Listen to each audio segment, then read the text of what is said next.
is hard, especially if you didn't learn the stroke when you were 10.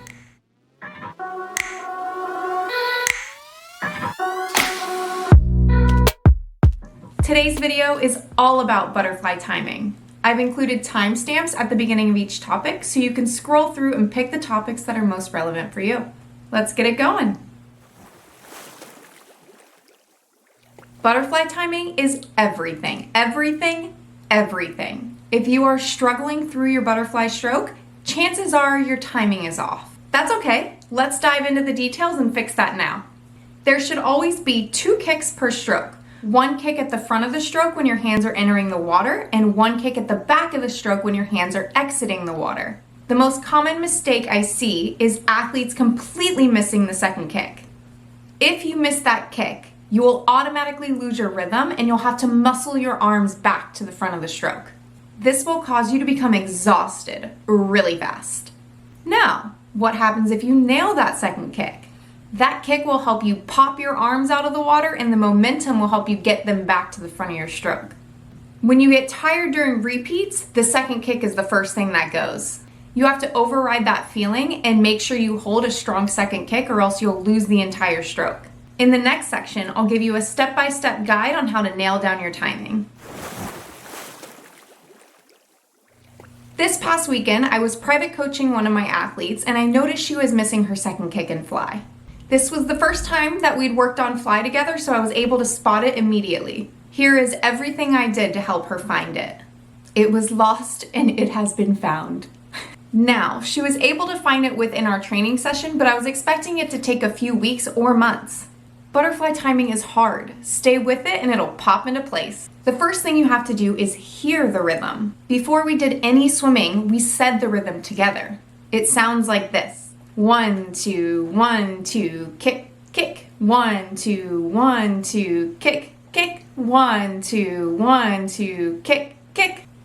1 means the first kick, 2 means the second kick. She said it with me about 10 times over and over again, and then we moved on to step 2.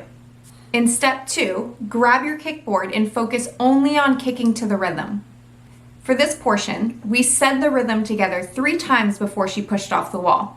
Then I walked beside her on deck and said the rhythm as she kicked to the beat.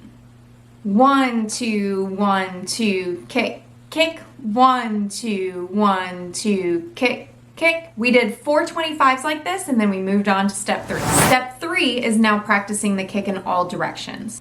The more comfortable you become kicking on your side and your back, the more in control you become kicking on your stomach. With my athlete this past weekend, we did 4 25s butterfly kick on her side and then 4 25 streamlined butterfly kick on her back. Before each 25, I said the rhythm with her 3 times before she left the wall. Then it was up to her. 1, 2, 1, 2, kick, kick. Since she has been training with her club team, she was already familiar with kicking on her side and on her back. If you haven't tried these drills yet, give them a try. Throwing some fins on can help you stabilize and find your rhythm on your back and your side.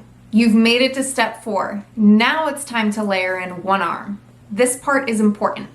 If you don't feel like you have the beat or the rhythm yet when you're just kicking, stay there. Stay on steps 1 to 3 until you feel like you've found the rhythm in your kick. That might mean that you're only kicking butterfly for a month.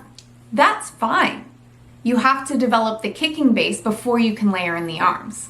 Now, if you're ready to move on, let's progress to one-arm butterfly drill. This past weekend, I had my athlete do 8 25s one-arm butterfly drill, 4 right arm, 4 left arm. Again, I said the rhythm with her 3 times before she pushed off the wall. Then it was up to her to hold on to it while she layered that one arm in. 1, 2, 1, 2, kick, kick. Once she nailed down the timing with one arm, we progressed into the full stroke. Which leads me to step 5, full butterfly swim. Now you get to put it all together. Try swimming to the middle of the pool first, and then try doing some full laps. Play the rhythm through in your head as you swim. Remember, steps 1 to 3 are the most important. Find the rhythm and control while isolating your kick, then move on to layering in your arms. I've programmed a few workout options for you with variations of this progression. They're in part 5 of the video.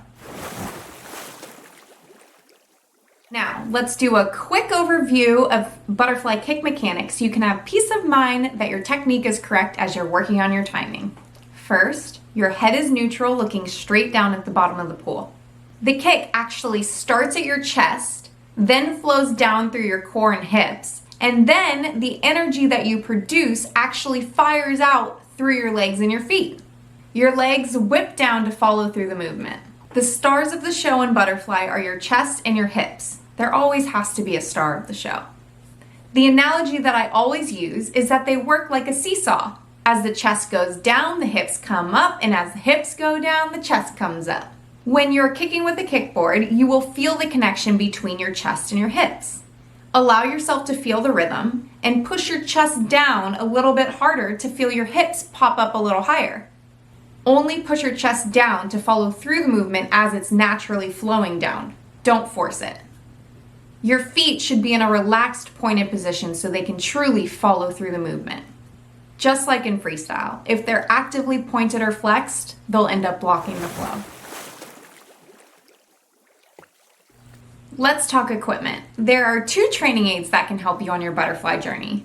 The first is a kickboard. A kickboard is at the top of the list for butterfly because it helps you isolate your legs and work on your timing. You hold the kickboard at the top with outstretched arms. The board will keep you lifted and it will let your legs do the work.